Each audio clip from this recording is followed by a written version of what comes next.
এই যে চাচার অনেকগুলো মেরা, আমার কাছে আসলে অনেক ভালো লাগছে দৃশ্যটা। চাচা বলেছেন যে অনেক লাভবান হয় মাসালা দিলে, লালন পালন করতে পারলে। তিনি 10-12টা লালন পালন করেন প্রতি বছর। তো আসলে হ্যাঁ, আরও ওদিকে আছে না, ভালো লাগছে চরশিবপুরের এই দৃশ্যটা দেখে। কত সুন্দর না মেয়ের বাচ্চাগুলো, কত সুন্দর মেয়েরা আসলে। নাম কি? নুরুল হক। নুরুল হক না? প্রতি বছর এমন 10-12টা ভালো না? প্রতি বছর 10-12টা বেশি বেচেন না? মাশাল্লাহ মাশাল্লাহ মাশাল্লাহ, ধন্যবাদ আপনাকে।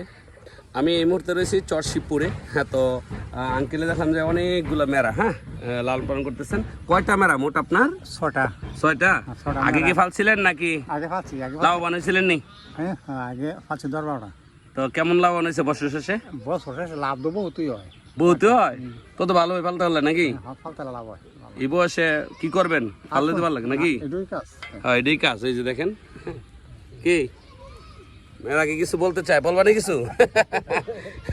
দেখেন ওনারা এই মেয়েরাগুলা, এই যে হ্যাঁ, উনি আসলে এই যে মেয়েরাগুলো লালন পালন করেন।